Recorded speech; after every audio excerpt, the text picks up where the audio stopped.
Good evening and welcome to the Ferguson City Council meeting for April 19th, 2022. Our opening ceremony meeting is now called to order.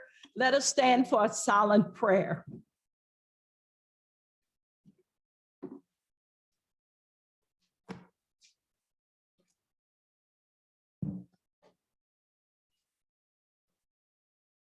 Amen. The pledge allegiance to the flag. Allegiance to the flag of the United States of America and to the republic for which it stands, one nation, under God, indivisible, with liberty and justice for all.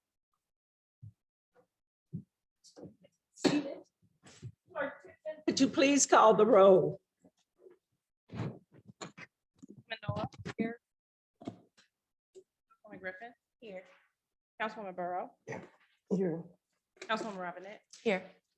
Councilwoman Lipka, here. Councilwoman Nelson, here. Here, a quorum is present. At this time, we will move into our public comments. We have comments that came in on yesterday via email. We have people who have signed up at the podium. Do we have anyone in the chat box that would like to speak? Yes, we do.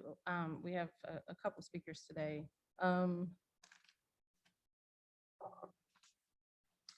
So first, in the Zoom, the first person is going to be Cassandra Butler.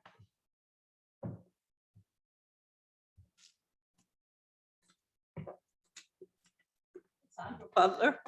Okay, I thought that people who sent in information would go first, but yes. Good evening, Council. I had two topics I wanted to talk about. So the first is about our community. So the first thing I have to say about that is nothing is a status report on this community of Ferguson like the last year conversations that we've had throughout the community. We have a lot of growing up to do still. What is most evident is the double standard some in our community have regarding, let me put it this way, who is entitled to the benefit of the doubt and who is not. Nobody really mostly knew what the previous mayor was or was not doing. They didn't have time for that because it was presumed that whatever he was doing, it was right and righteous and he would get it right. But get the first female and the first African-American mayor, and many people suddenly come out of the woodworks to criticize her, often blaming her for anything and everything. This is compounded by those who, although they are not paying that close attention, are inclined to believe negative things about Black people in leadership. There's often doubt about their competency, and everything is open to supervision by anybody. Additionally, I think that the council campaign this season was telling and reinforced this line of thinking of who gets the benefit of the doubt. But I will leave this conversation for another day. The second thing I wanted to talk about is transparency. So I am very glad that the Neighborhood Police Steering Committee has brought up the topic of conflict of interest. As I see the council voting on, doing business with the new council person, and another thing on the agenda is another council person has put in a bid to receive a sizable amount of the ARPA funds for her organization. I have to say I am very concerned about this conflict of interest issue, and I suggest we all watch this topic. Thank you, Council. Thank you, Ms. Butler. Okay, next on the line, we have Mildred Kleins.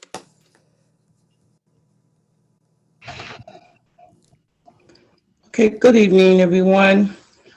First, I would like to say that I tried to attend the the special meeting this evening via Zoom. I logged in before 6 o'clock and I was never able to be let in. So I don't know if that meeting happened or not, but I did try to attend. I was not able to. And secondly, I want to congratulate everyone who won in this past election. And I'm hoping that as a community, as I've always hoped, that we can work together to make Ferguson the city that we know it can be, the best city. But I would like to talk about tonight about something I've always said for a long time since Michael Brown was killed here in Ferguson about our city. And as far as, we talk about different departments and things, but our city is really our community, our citizens and our residents. And I noticed early on after Michael Brown was killed that our city is so racially divided. And I will always call a thing a thing. And racism is so rapid in our community. And people talk about what's going to tear our city down and what's going to bring it down. It's racism that's going to bring our city down. Divisiveness. And until we come to terms with that, we would never be a great city. And as long as I have breath in my body, I will always call out racism. And it is and you might not want to hear it. You're going to get tired of hearing it. But as long as it's here in Ferguson, I'm going to be sounding the horn. And I saw so much of that in this last election, how people tried to tear each other down for the sake of winning. And I think we're better than that. We can be better than that. I don't know if we're better than that, but we should strive to be better than that. We should really try to work together. And by me calling out racism, it's a sign that I'm not trying to work. Nope. I'm just calling a thing a thing. We have a really big issue when it comes to race in our city, and people that don't want to be diverse. They don't want to have equity in our city. And until we come to terms with that, we're not going to really get anywhere, no matter who is in office. So, like I said, I'm looking to work with anybody, but until and unless you're willing to open up and be more inclusive with all the residents in Ferguson, we're not going to get anywhere. Thank you. Thank you, Ms. Klein. Chuck Henson.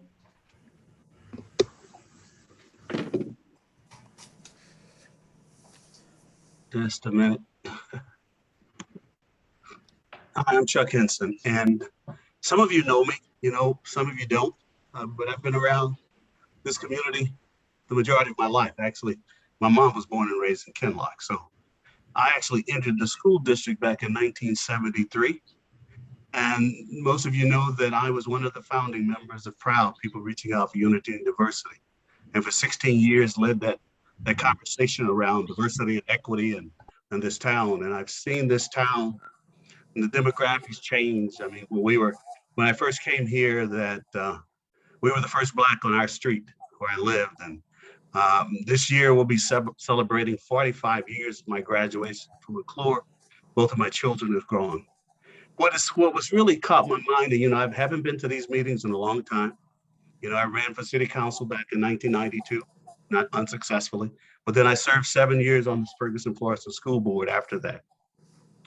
And I was just troubled by the things that I'm hearing with regard to racism and the challenges and things like that. I was just so moved to say, I just got to say something, guys. I was part of Oak Park. We held that big diversity conference in 1994, where this city got national attention. And we brought people from all over the country to talk and speak about plenary sessions. And for 16 years of PROUD that I led, we had all these workshops and conversations. And several of you on the board do know who I am and know that I was involved with that kind of stuff. And I'm just troubled that our city is still having that conversation around the challenges of racism and things. And I look at how hard invested I was in this community and the things that I was involved with. Everything from farmers market to street festival and all of those things, and the Northern Lights Parade. I was a part of those founding organizations that put that stuff together. And I was just troubled by that. And I would hope that our community can figure out that the diversity of our community is what I think saved Ferguson. That kept Ferguson from being divested and being, and things that have surrounded us, a number of communities that didn't make it. Our economic development and our housing values and stuff. We were able to hold on to some of that stuff. So I hope that this organization, this council, and the people who are listening to my voice understands how important it is for us to come together again and really to talk about it and have courageous conversations around these issues. That this city can survive. A diverse city can survive, and we're living proof of that. And we should be proud of that and stop fighting it. And that's all I want to share. So thank you for the opportunity. Thank you. Jerry, no.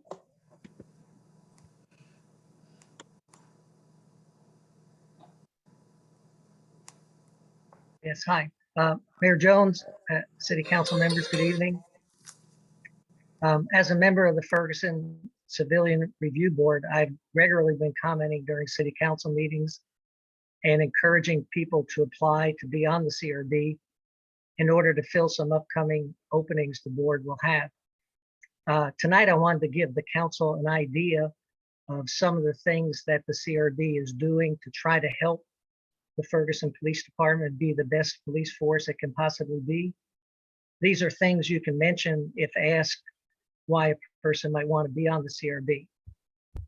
So when the CRB reviews citizen complaints about an interaction with an FPD officer, we watch body-worn camera footage of the incident. And to our officers' credit, our officers are doing an excellent job of making sure their cameras are always turned on during interactions with the public. Sometimes when reviewing the footage, we see commendable actions by officers where they're really exhibiting great community policing, and we have issued recommendations for an officer to be commended. Sometimes we see actions that appear to us to be rude, discourteous, or contrary to FPD policy. Sometimes what we as ordinary citizens on the CRB perceive as being rude and discourteous is not seen the same way by FPD officers. When we see a negative interaction like that, we try to point out in our recommendations what we saw and what would be a better way to handle the situation. In this way, the CRB is giving feedback to FPD as to how ordinary citizens like us on the CRB view their actions and possibly help FPD officers overcome a blind spot they may have as to how their actions are perceived. When you're encouraging any of your constituents to apply to be on the CRB, these are some things that you can mention if any wonder how the CRB tries to help FPD be the best police force they can possibly be. Thank you. Thank you. I just want to make sure real quick that there's not someone else. Okay. Looks like Erica Brooks and then Alan Mueller.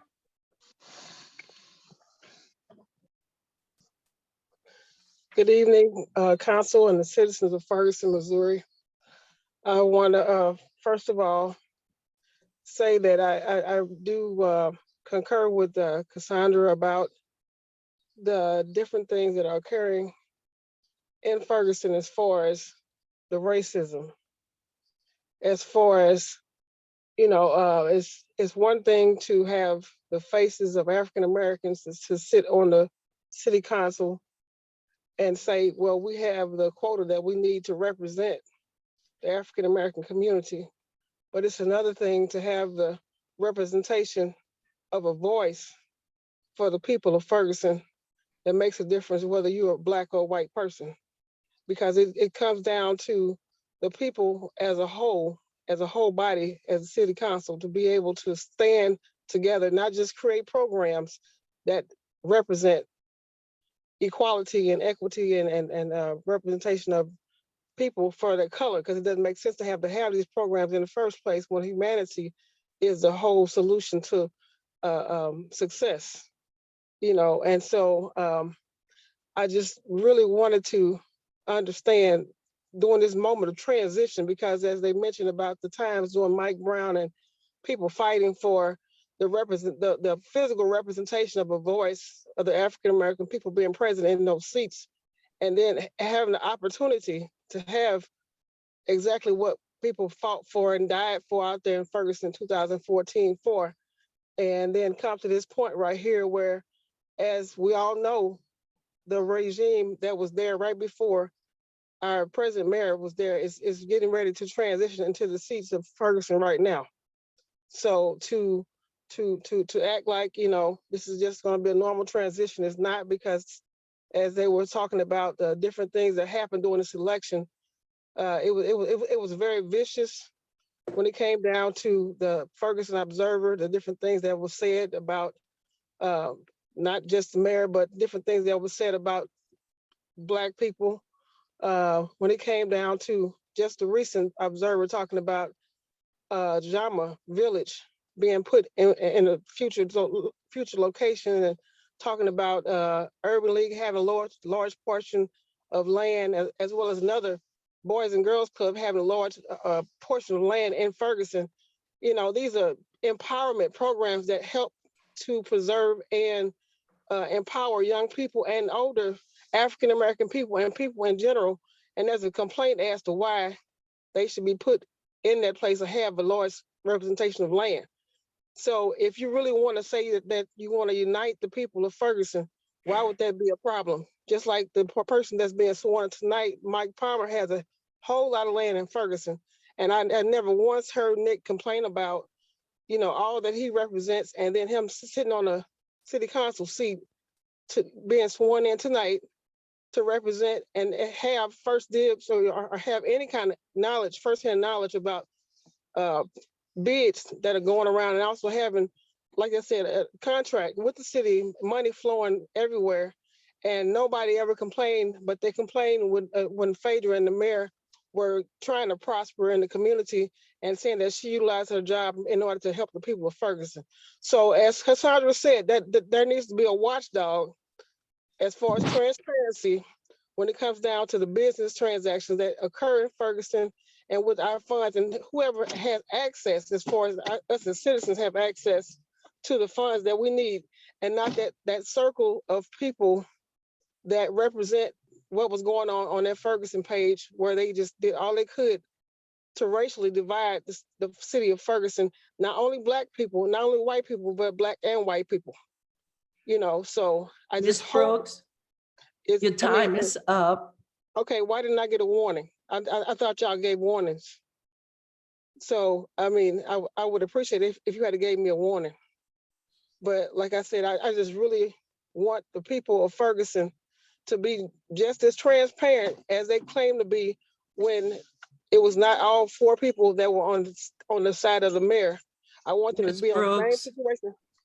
Okay, I want them to be on the same one accord with us people as Ferguson, to be transparent when the people get sworn in tonight. Thank you. I would appreciate it if you had gave me a warning, Mayor Jones. Thank you. you're welcome.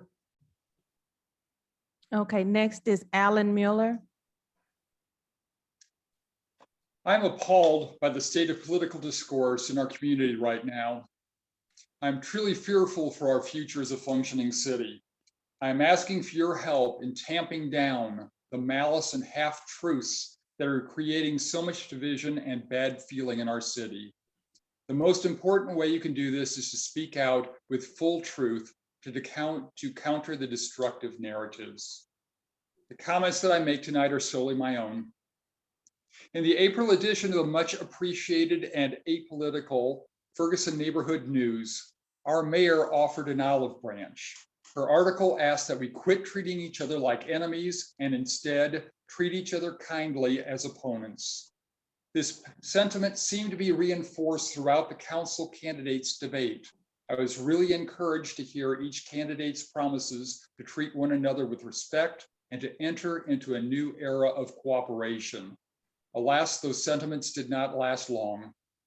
As in previous years, this year's campaign for city council was polluted with trivia, gossip, and half-truths.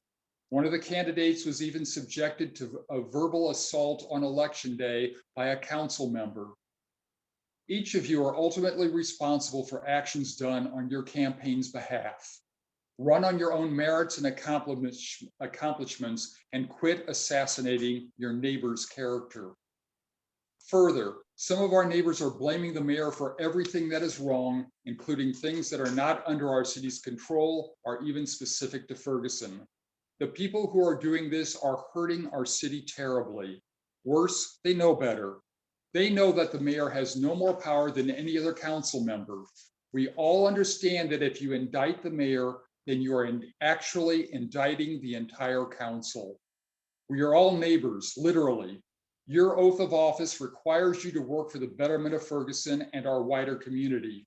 If someone is spreading falsehoods and unfounded dissension in your name or generally against our city, it is your obligation to speak up, condemn the offense, and correct with facts.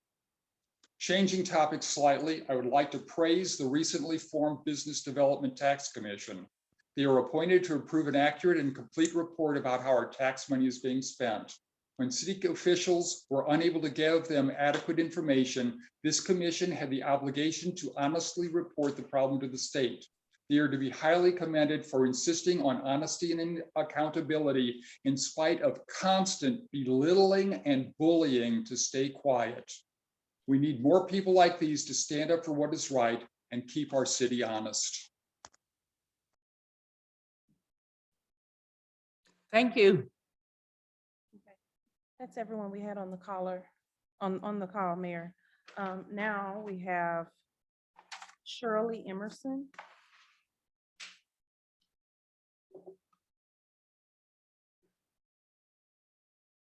Thank you. And good evening, City Council. Good evening, Mayor, council members, residents. I'm Shirley Emerson, and I'm the president of Forestwood Neighborhood Association, or Forestwood Community Development Corporation, rather. And we are joint venturing with Castle, with the Urban League, and with the Community Forward, Community Forward, Inc.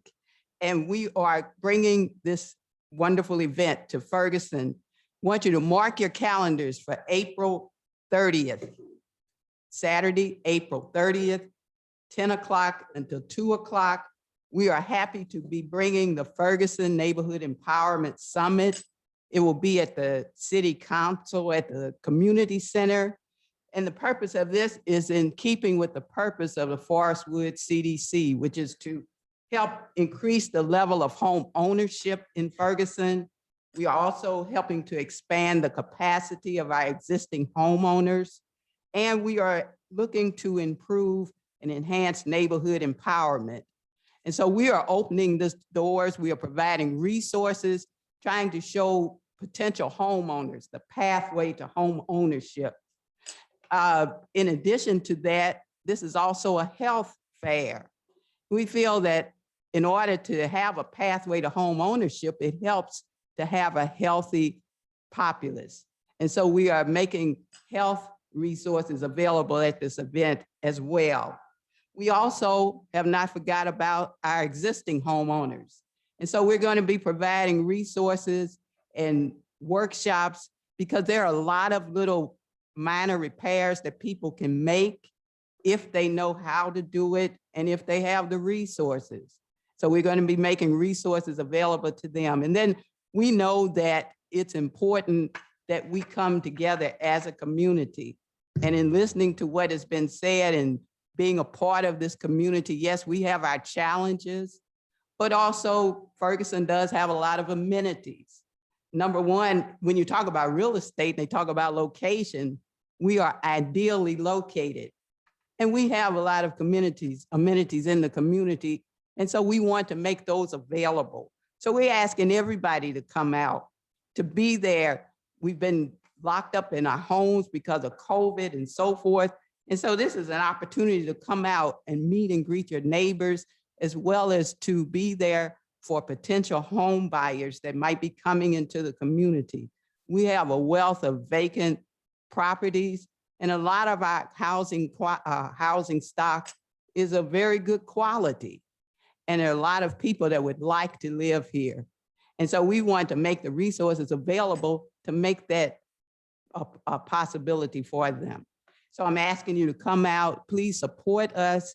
If you know people that are interested in purchasing a home, please let them know about this event. And we want as I said, we want our residents to come out. It's Saturday, April 30th from 10 until 2 at the Ferguson Community Center. Thank you. Thank you, Ms. Emerson. Next, we have Nick Cassaw.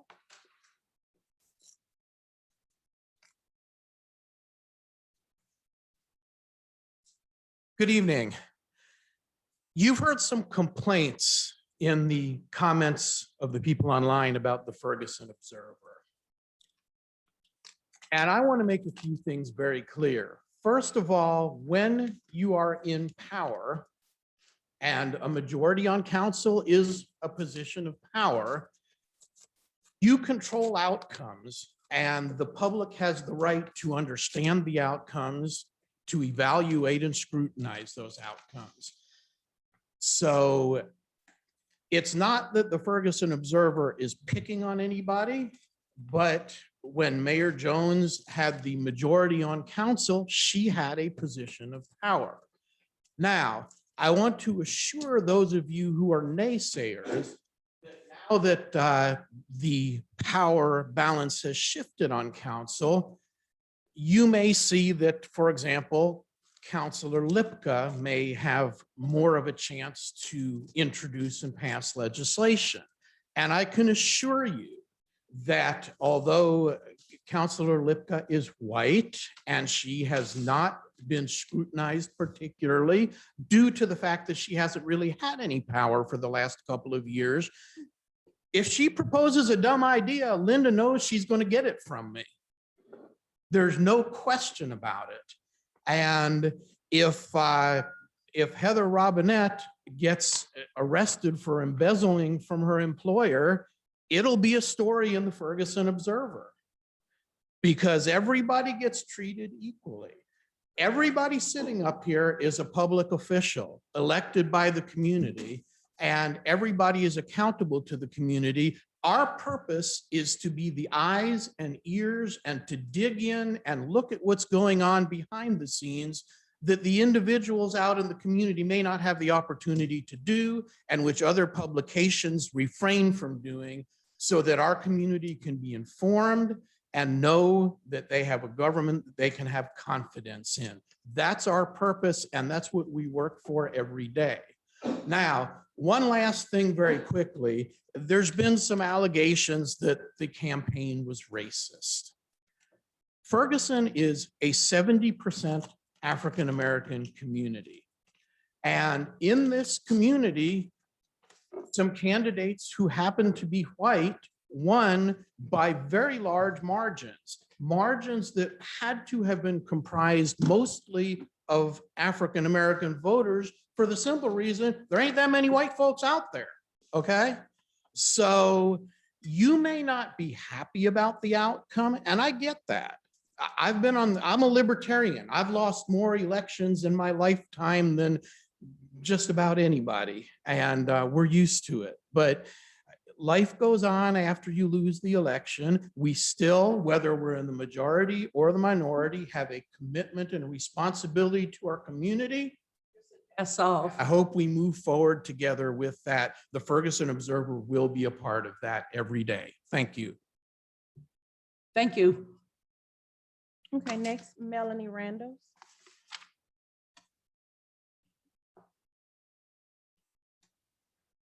Greetings to the council, greetings to our mayor, the community, and the virtual world.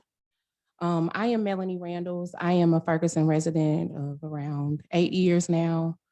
Recently appointed to the Economic Development Sales Tax Commission and then nominated as chair. For those of you who don't know, the Economic Development Sales Tax Commission is a fund of money that 0.5% of the sales tax for retail sales in the city of Ferguson accrue in this pot of money. The monies are to be used for the economic development of the city of Ferguson. This fund of money came in 2016, was approved, and has been getting used since then. There is a certain criteria and processes that should be followed in the allocation of these funds. I was appointed as chair. I was appointed to the commission last June, and I did not start serving until March 9th of this year. I have several records of asking why the commission had not been formed, why there had been funds that have been allocated without the commission being formed. And that is the very first thing that should have been done in 2016 or 17 or 18 or 19 or 20 or 21.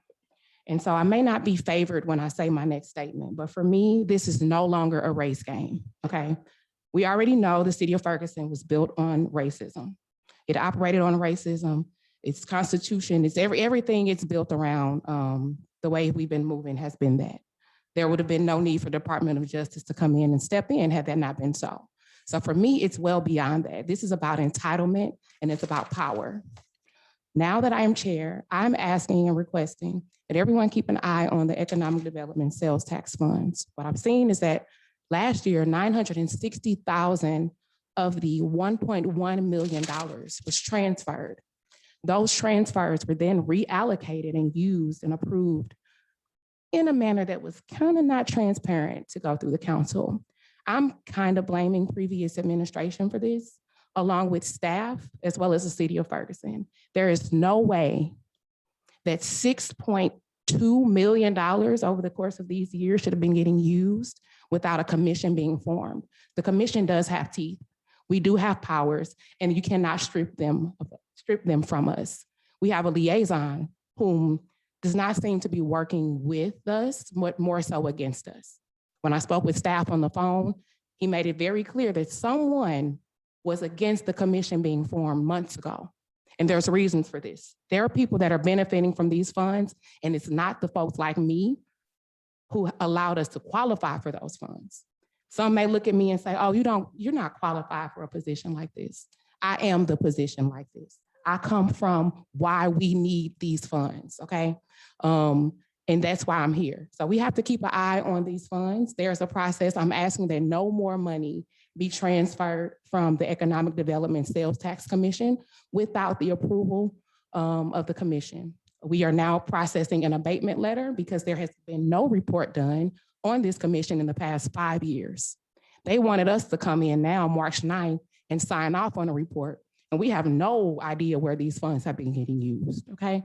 So this is what's going on. Transparency is on the forefront. I'd like to thank everyone for appointing me to the commission. And if anyone has any questions, again, my name is Melanie Randles.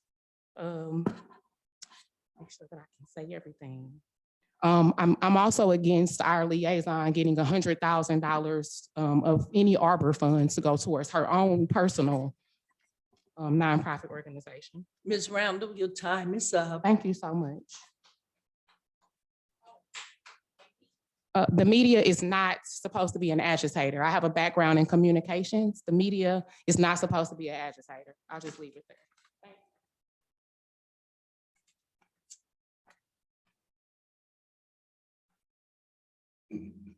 That's all I have. Anyone? Okay. That ends our public comments.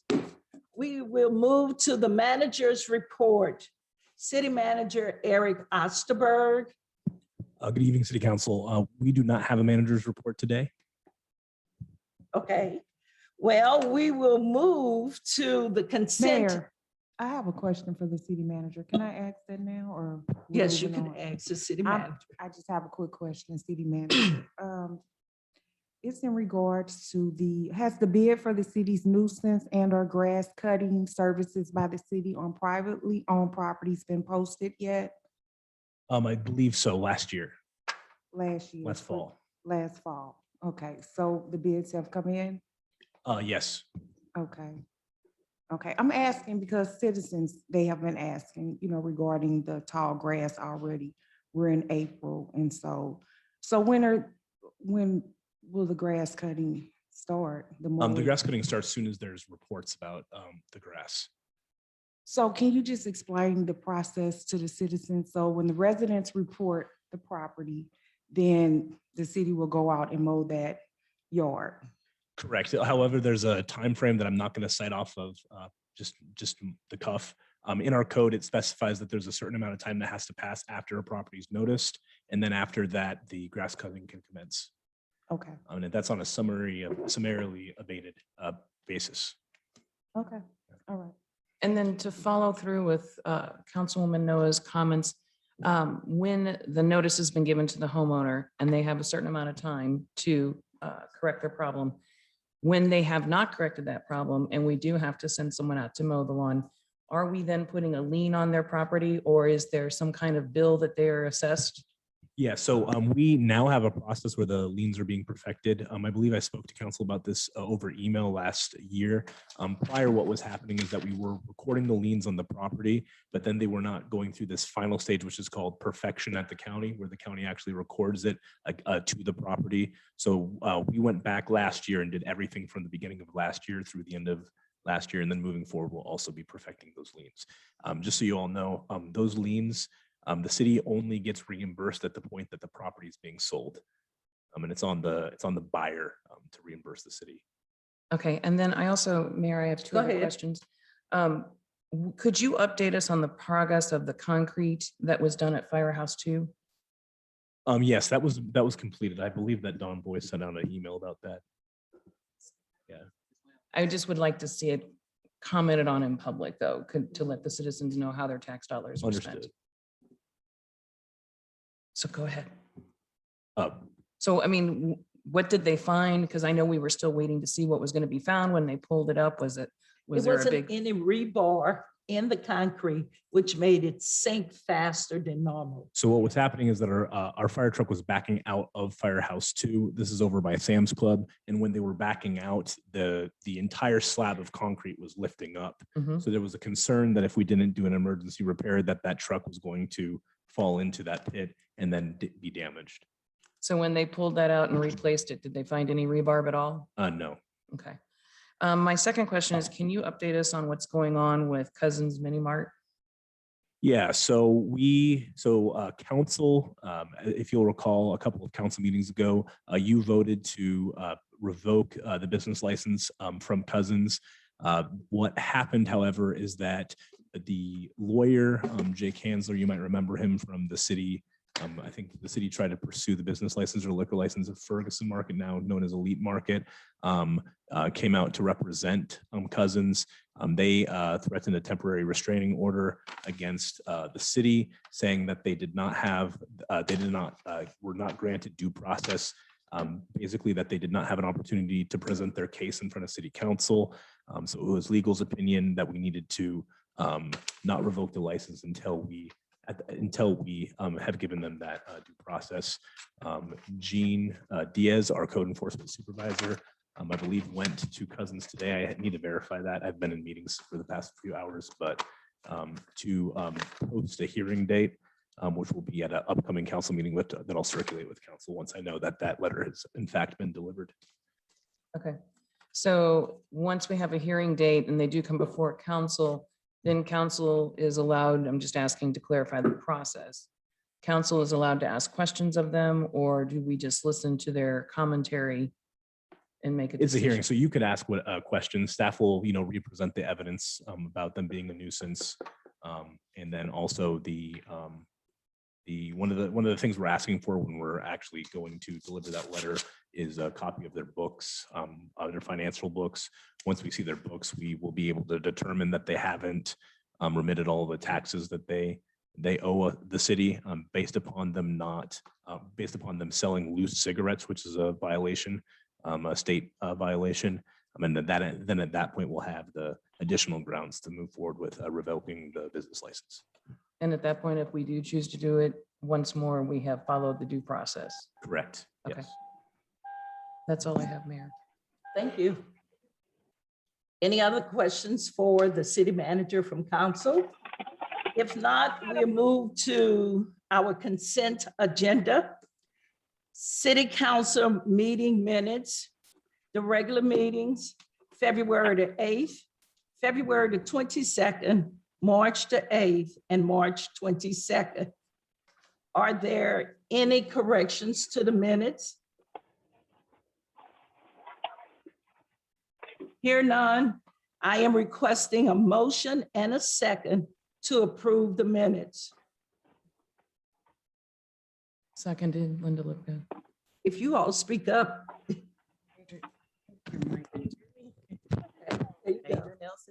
Returning. And I was second, Linda Lipka. And it has been properly moved and second.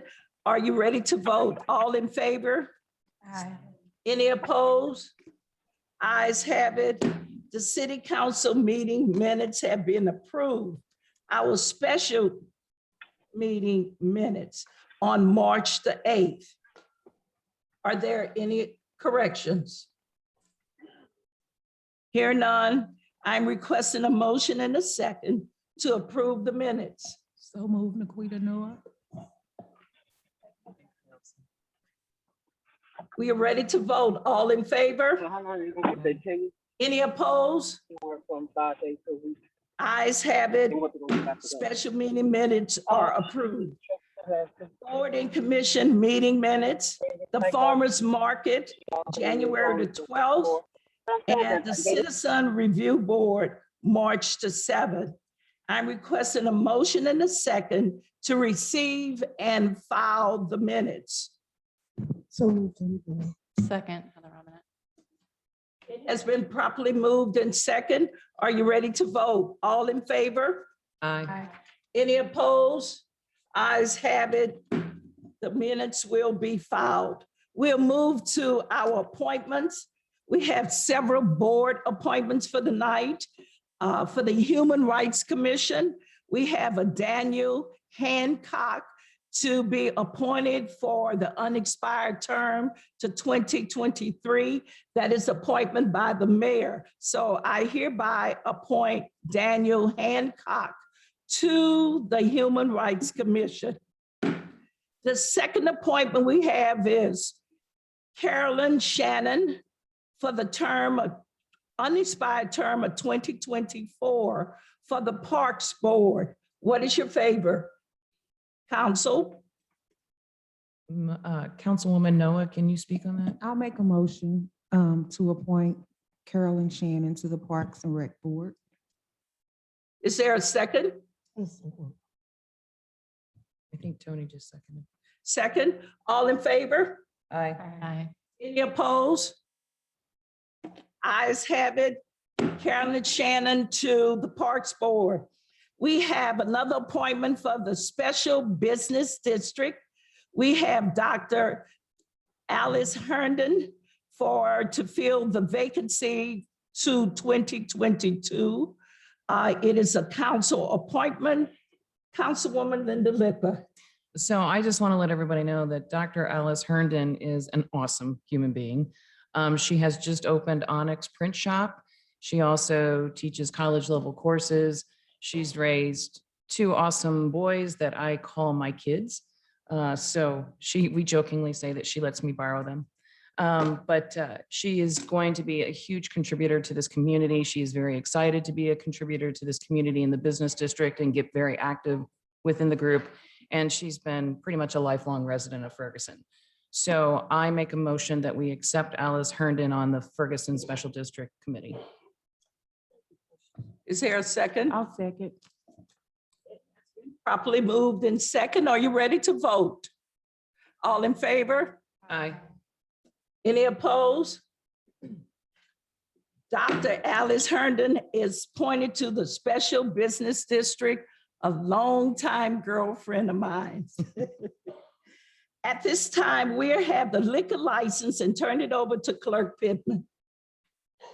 Yes, we have a new liquor license or the applicant is new, but the location has been there. I'm not sure if, oh, they're here present today. So, but if you wanted to have, if you had any questions of them, then if we can allow them to go ahead and come on up. They could come up.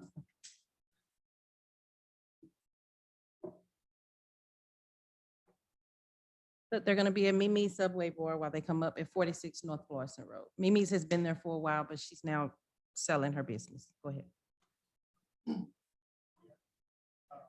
can put the mic in front of you. Mimi just recently, she had cancer and she is retiring. She came to us to purchase the bar, and we have recently just applied for our licenses and a business license. And this is my business partner, Roger.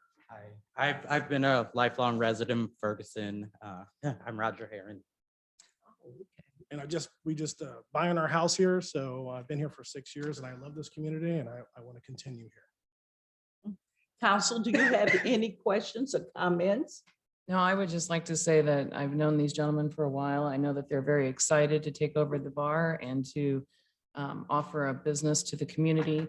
And I would say that we need to make the process of buying businesses easier for community members. But we're working on that. So it's a matter of communication, and Mr. Osterberg and I have talked about great ways to improve that, correct, Mr. Osterberg?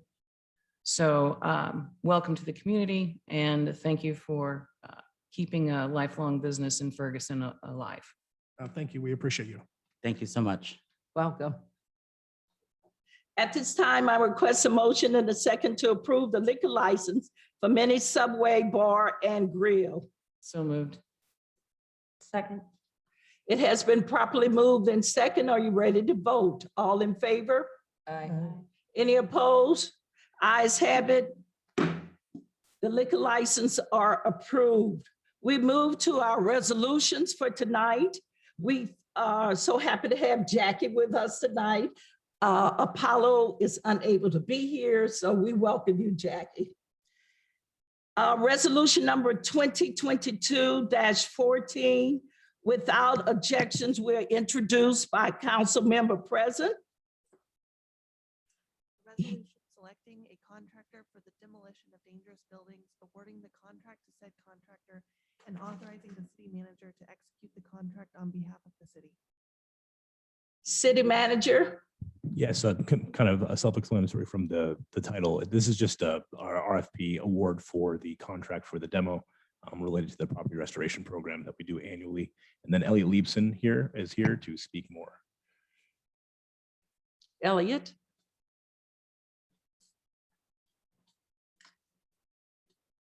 Council, so this is just the next step in the process.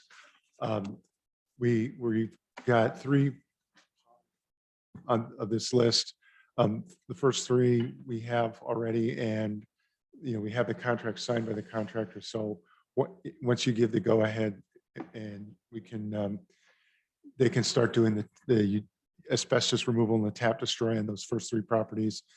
And then we're closing on 1 and 6 Burdale, and then they can get started on those. And while that's happening, we're waiting for the county to approve the bids for the post third on the last set, and then they can finish those, and we should be done by the end of the fiscal year. Okay. So, Mr. Leibson, I got a couple questions. So one of the things that I had wanted to create a while back, and I talked to Mr. Boyce about this, and I know I have not had this conversation with you, so I'm bringing it up again, but we've had situations where neighbors get their mailboxes ran over and things like that, or just a variety of things. And we've had situations where curbs are destroyed when people run into them. And there's other programs that we could do. And what I'm getting at is, my idea was, could we possibly use some of the bricks? Like when we're tearing down houses, can we repurpose the bricks and start stockpiling those so that we could use them for city projects or beautification projects going forward? Because we're going to be doing, I'm sorry, but I was just, we're going to do things like that in the future. Could that be a possibility? Would it be something that we could do during the time of asbestos? Or is it a contract that states they just come in with a big wrecking ball and they just knock it all down and throw it away? I mean, is there any time or ability built in, or could we build in to repurpose some of those? I can ask them, and I will look at the contract. I haven't perused it because Bailey was, handling this piece. What I can tell you, having been a resident of St. Louis City and having watched those demolitions go on for years and years, is that typically, and especially if it's a masonry building, an older masonry building, they will build into the contract that they get to sell the bricks because those bricks have value. I don't know if that is the case here. I will review it. And if it's not written in, I will ask. That's the best we can do. Well, and if it's written in, it's written in. I mean, I have no problem with it. But if it's not written in and it is something that we could do, I would like us to consider the opportunity to doing something like that, because then we could go forward on some other ideas to help our citizens. I will look into that. Thank you. Just add that I'm just happy to see 7454 Castro being demoed, because I know last year we talked, or earlier this year, we talked about that property and there was a developer that wanted the property. And so so for the residents in North Hills on Castro, it's going to be gone. Thank you. I agree with you. There's some properties on here too that I'm pretty excited about. Okay. Anything else for Elliot? You're doing a great job. Thank you. Appreciate you. Okay. All right. At this time, I would like to receive a motion and a second for approval. So moved, Linda Lipka. Laquita Noah, second. Clerk Pittman, could you please call the roll? Councilwoman Griffin. Aye. Councilwoman Burrow. Oh, Councilwoman Robinette. Aye. Mayor Jones. Aye. Councilwoman Lipka. Aye. Councilwoman Nelson. Aye. Councilwoman Noah. Aye. Resolution number 2022-14 passes. We have resolution number 2022-15. Our city manager would like to speak to it.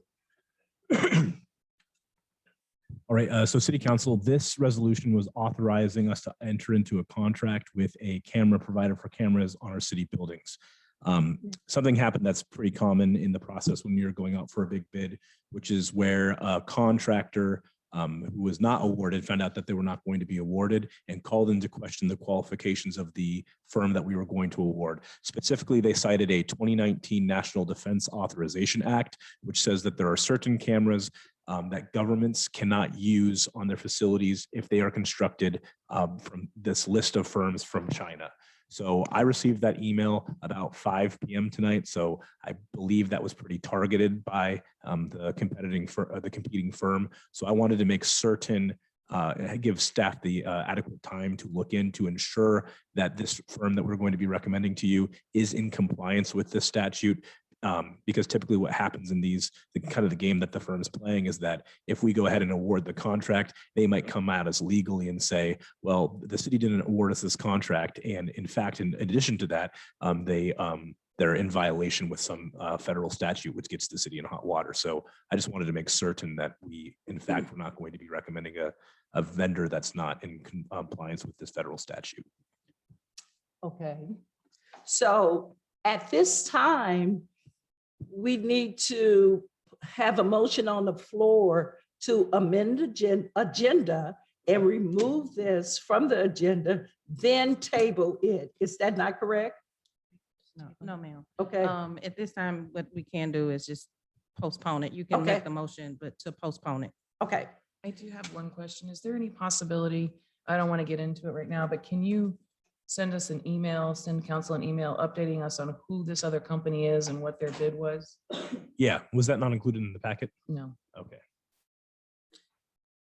You want this postponed to the next meeting? That should be adequate time. Okay. We need to entertain a motion in a second to postpone resolution number 2022-15 to the next meeting, which is to be held April the 26th. That's the next meeting, yes, ma'am. Yeah, that's the next meeting. Is there a second? Second, Heather Robinette. Okay, all in favor? Aye. Any opposed? Resolution number 2215 has been postponed. Resolution number 2216. Without objection, we're introduced by council members present.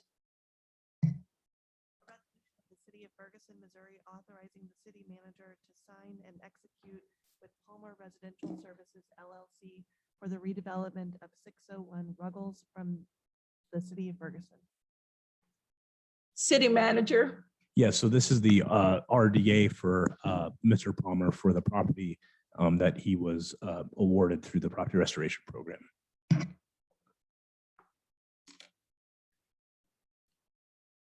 At this time, I will request a motion and a second for approval. So moved, Linda Lipka. We have a motion and a second. Okay. Clerk Pittman, could you please call the roll? Councilwoman Burrow.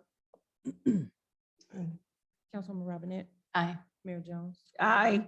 Councilwoman Lipka. Aye. Councilwoman Nelson. Aye. Councilwoman Noel. Aye. Councilwoman Griffin. Resolution number 2022-16 passes. At this time, we will move to number 10 on the agenda. Clerk Pittman, could you please give us the certification of the April 5th, 2022 election results? The election results have been certified by the St. Louis County Election Board. For Council Member Ward 1, we have Linda Lipka, votes 539, and Mr. Lawrence Berry had 111. For Ward 2, Heather Robinette had 450 votes, and Trayvon Walker had 219. And for Ward 3, Mike Palmer had 211 votes, and Fran Griffin had 113 votes. Thank you.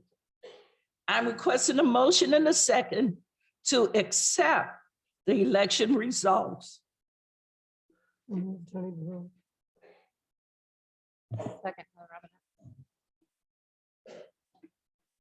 Are you ready to vote? All in favor? Aye. Any opposed? Ayes have it. The certification of the April 5th, 2022 election results are approved. Do we have any unfinished business? Do we have any new business? Okay. Miscellaneous. We are going to start in a different order tonight. Councilwoman Nelson, do you have anything to share for the miscellaneous? Just what I have for Forest Wood. That's on the second meeting. Oh, okay. Okay. No, I don't have anything. Okay. Are you just mixing it up? I'm curious. Yeah, I am. I'm mixing it up because I want, okay. Councilwoman Burrow, do you have anything for the miscellaneous for tonight? A couple of things. I just want to congratulate all those that signed up and ran the race for candidacy. I want to say that the Apostle Paul said he had fought a good fight and he ran the race. He didn't say he won all of it. And that is the case sometimes when you're in a candidate race. You don't win the particular race, but you fought a good fight. So to those that need to know, it's good to fight a good fight. I do want to make a comment. I generally don't comment on foolishness, but I'm going to do it tonight. I'm going to talk about the EDST. And I want to thank Nick Cassoff for printing the truth. That's important. I love public comments.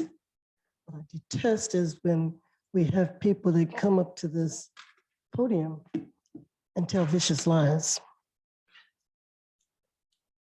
That's a dangerous thing in a city. You can't trust people that are stepping up to the podium or on the call. I want to speak specifically to the EDST information. I suggest that you take what you hear with a grain of salt And if you want information, you should call the office and speak to the city manager to get the facts and the truth. When it came to the very first meeting that we had in the EDST as a commission, the very first thing I said was we needed an abatement letter. We went through all kind of gyrations. And I'm going to say this right now while we got people speaking out. And I want to let the police officers know that people can be ejected from these meetings. I'm going to tell you that right now. So these meetings are recorded. And when they're recorded, you can go back and look at it and you can go back and listen to it. And then you decide if you want to believe your lying ears or not. So I'll go back over what I just said. In the very first meeting, I advised the commission that we could write an abatement letter. After that, we went through gyrations of back and forth, bickering and going on. And it comes down to, yes, we are going to write an abatement letter, like I had suggested. Saying what I had said in the very beginning. And so I don't discount anybody that takes on a volunteer position. And we have some great people on the commission that are doing very good work. So please, when you get information, get it from where it counts. There has not been any allegations of misappropriation of funds. We are out of compliance. We've been out of compliance. We are trying to get that situated, and I'm sure we will. The second thing I want to talk about tonight, let me just interrupt the second thing and go back to, I just want to be thankful to all of you who have sent me calls and cards. It's really difficult for me tonight because in the last 12 months, I have lost 3 brothers to death, 2 sisters, and 2 nephews. And on Saturday, my older sister was rushed to the hospital and she died on Sunday afternoon. But I got to tell you that this city has come to my family through telephone calls and cards already expressing your sympathy. I did not know that I was that loved in this city. And so I want to thank you for that openly. And so I just love, before coming here, the mortuary. And when you got 9 sisters and 6 brothers, you got a lot of people to consider. And even there, because I have had so many deaths in family in these last 12 months, the mortuary as a whole came out to express their sympathy to my family. And I just want to tell you right now, thank you very much for all of that. The last thing I want to talk about is I put in an application for ARPA funds for the PAC Community Resource Center. I do not own a piece of the PAC Community Resource Center. I have been there for approximately 15 years. I have never taken a dime in salary. And you can check the 990s for that. So when you get people coming up to this podium talking about I got a personal piece of the rock, I don't. I have spent $20,000 of my money, personal funds, during the pandemic for a PAC Community Resource Center, what we do for others. You can track that as well. The people who support the PAC Community Resource Center are prominent citizens of this city, and not only of this city, but from other states. And you can track that. We have all of that in writing.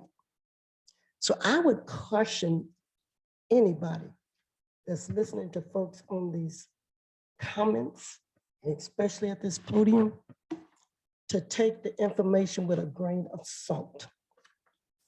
If awarded $100,000, the first thing I have talked about is that we should help people who are the working poor. I got witnesses on that on this council. For people who need basic human needs, water, lights, gas. For children who cannot read because teachers can't teach everything in 5 to 6 hours. It's all documented. Not one dime has been asked for a salary for anyone. That's documented. Those are the facts, folks. I will not be speaking in the future on foolishness, but I do believe that we cause a great disparity here in this city when we allow this kind of foolishness.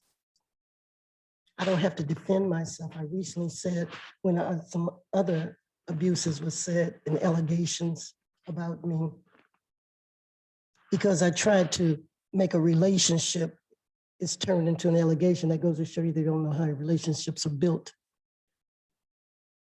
But I have said before, I don't apologize for who I am.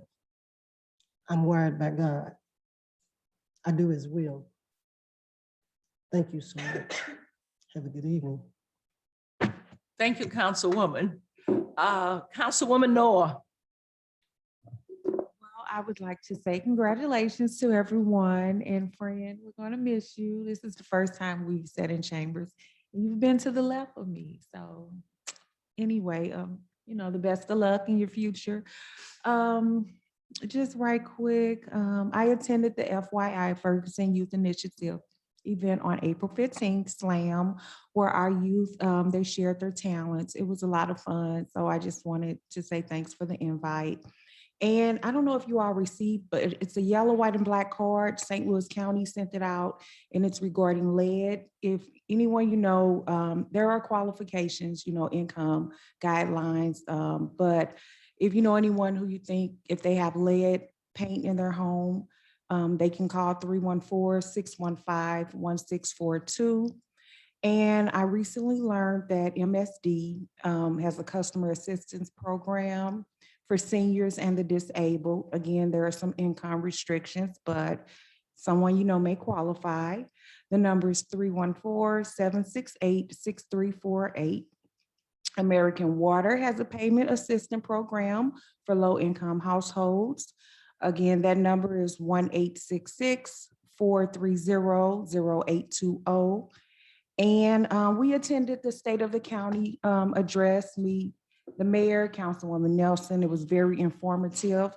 I think we kind of talked about this in the last meeting, but it was just good to hear, you know, about what's going on in St. Louis County. So hopefully we can get some help here in Ferguson. Thank you. Thank you, Councilwoman Noah. Councilwoman Lipka. Well, I just want to say thank you to Fran Griffin.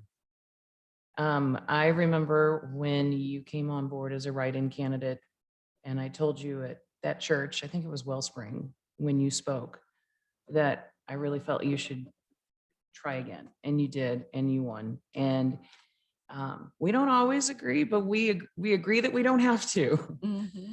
And I am really impressed with your conviction. And that's what I love about it. Like, I can have my conviction, you can have your conviction, but you have been a great contribution. And I know you. I don't know you like all your best friends do, but I know you well enough to know you're not going anywhere. So I look forward to the continued conviction, the continued commitment to the community. And I thank you for the 3 years you've given this community in that seat. I would also like to say how sorry I am for the pain that you're going through today, Tony. And first and foremost, everybody's family here is my first concern. So first and foremost, my heart goes out to you and what you're going through right now. I would also like to let people know that I received an email, well, we all did. So everybody's got this, and all of us as council members are happy to share it, but there is going to be a blood drive at the North County Chamber of Commerce on May 13th from 10 to 2. So keep that in mind. Right now with the COVID the last 2 years, the blood bank is very low. And you never know when you're going to be the person who needs blood. I know when my husband and I lost our daughter, she went through 75 units of blood in 4 hours. And that's what gave us 4 hours. So never underestimate the power of life that you can give very easily. So please keep that in mind. If it's something you're inclined to do, mark your calendars, Friday, May 13th from 10 to 2. I think that's all I have, Mayor. Thank you. Councilwoman Robinette. Really, I would just like to thank everybody who was involved in the election process. And Fran, it's been an honor to serve with you on council. And as Linda said, I have no doubt you'll continue your work in the community, and I appreciate your efforts and look forward to working with you in a different way, but still working with you. So best of luck to everything you do. And Mayor, that's all I have. Thank you. Okay. I am going to speak and then I'll let you speak. I wrote this about 4 o'clock in the morning on April the 7th. It woke me up. I don't have a ghostwriter. It says, I have observed you elevate yourself from activist to advocate and now public servant. You are the voice for the marginalized, the underserved, and disenfranchised souls on this earth. A very proud mother of your 3 children, especially Marshawn, who is on his way to a master's program at Washington University. You were floating on the clouds when he made the decision that he was going to do his master's at WashU. As you prepare for the next destination of your life's journey, your compass for humans on this earth will be a morale, and it will be a compass for you to lead yourself to your next journey. Have a great life. At this time,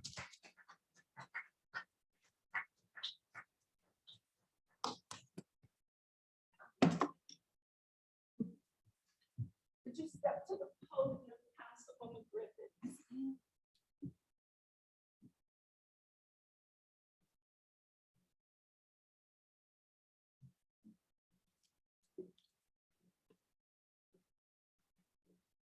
It reads, community focus together, Ferguson, Missouri, presented to Fran Griffin in recognition of service as a member of the Ferguson City Council 2018 through 2022. Your time in office have provided us with a living definition of community advocate. Community advocate, publicly offering knowledge and support, dedication, leadership, and inspire. On behalf of the city of Ferguson and its citizens, we thank you for your tireless effort to preserve all that is good and fair in Ferguson. Presented to you April 19, 2022.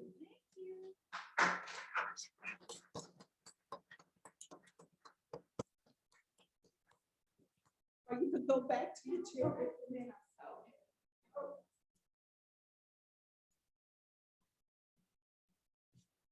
Well, first and foremost, I just want to thank all of the people in the community for coming together and supporting not just myself, but the 3rd Ward as a whole. We definitely needed someone in the space who thought about folks that normal folks don't think about. And so I actually came into this space right off of an uprising that happened in our community. So for me, it wasn't just about sitting in the role as city council. It was so much more than that. It was actually creating change in a very permanent way that was both near and dear to my heart because it impacted not just my lives and my children's lives, but the lives of all of the youth in the community. And so for that, I came into this very passionate and full of a lot of energy. And I have to say that I have learned so much from so many different people. I think it just better prepared me to be an even better fighter for this community that I am still committed to doing in some way, shape, form, or fashion. You're right.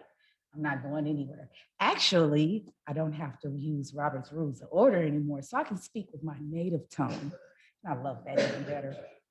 So I definitely wanted to leave with just a few things that I've learned from each one of you all, because I think everybody has impacted. I think, we get inspiration from each person that we work with all the time. And so I just wanted to first start off by saying, Octavia, Ms. Pittman, I appreciate you so much for all of the hard work that you do day in and day out consistently, not just for myself, but for the rest of the council, for staff, for Eric, whoever.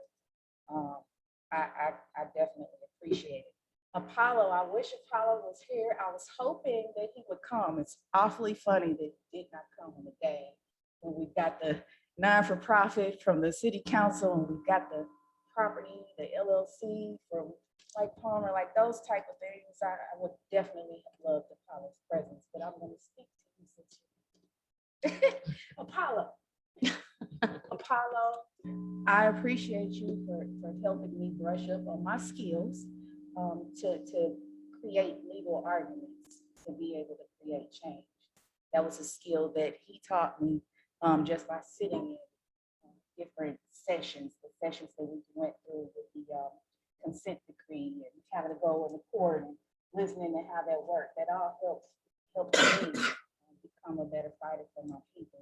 And when I say my people, I mean my community, but I need to be very, very clear on this. I am a Black woman. We talked, I remember James Knowles sitting in that seat at some point in time, and he used to talk about, why don't we get the community involved? Why don't we get them to come out and work? What can we do? So I went into this wanting to empower people in a very real way, specifically folks who have not been actively involved in our community. And I was willing to do that by any means. And actually, by me doing that, I was not only looking after not just Black people, but also poor people in general, just poor people, period. That's why I said disenfranchised and marginalized. And I know a lot of folks took that as meaning Black people. Yes, I want to be very intentional. I'm a Black woman. I represent the Black community. I've lived it. I've got sons, I've got cousins, I've got uncles, I've got nieces, and I'm not ashamed of that by any manner. That does make me very proud to be a Black woman, because we were able to look over and past obstacles that are presented in front of us that some folks don't have to deal with. I don't feel ashamed about that in no kind of way, shape, or form. But the policies that I tried to amend, the things that I was fighting for, not only would help Black people, they help poor people, period. People that didn't have a voice. So when we talk about guidelines for the property and restoration program, and we talk about putting policies in place to help create generational wealth, I wasn't just talking about Black people. I was talking about people who usually don't have the means to be able to do it, poor people. But if you want me to be specific, yes, that also includes Black people. If that makes my what it is that I'm fighting for racial, then so be it. I'm comfortable with that. I didn't get in the seat to be comfortable. I didn't get in the seat to be politically safe, to be honest with you. It's not what I was here for. I was here to create change. I was here to blast some folks who were very uncomfortable with hearing that we as legislators actually have the ability to create change by looking at the things that we have in writing in Black and white and providing recommendations for those to be changed, without placing as a top priority the security of an entity over the lives of people in our community, over the livelihood of people in our community. And so for that, I don't have any regrets at all whatsoever about fighting for that. I don't, and I will continue to do that because history does repeat itself, and if we don't learn from our lessons, we're bound to end up in the exact same space. Laquita, Ms. Noah, I want to thank you for teaching me the importance of beautification of our community. As I said, when I first came in here, I was worried about people breathing, let alone what the flowers look like. But you taught me the importance as a city council of, hey, there's some people in the community where they're not really interested on providing ways to be able to create generational wealth. Some people just literally want to look at something beautiful to give them, to lift their spirits up, to just start somewhere. So for that, I appreciate that, because that's something that I just wasn't, it was like a balance thing for you and I. So I want to say thank you. Ms. Phaedra, thank you for being solid in your convictions, man. You're like a quiet storm. I appreciate your presence on this, because I know you came into this intentionally looking to create some change as well. And so for that, I appreciate you. Teamwork. I'm like a loner. But you definitely taught me the importance of teamwork, regardless if I agreed or not. You was like, look, we got to get this together. I'm with that. So I appreciate that. Mayor Jones, you've taught me the importance of endurance. I mean, you have kept your head up, just like someone said earlier, I can't remember, because folks have come at you every which kind of way but the right way. Assigning you why is it your fault that you can't do this, this, and that, when folks that have the knowledge to know how our city government is structured would choose to come down on the mayor when we know that it's something that, let's say, for instance, Mr. Osterberg or one of his departments is supposed to be taken care of. So that's not fair.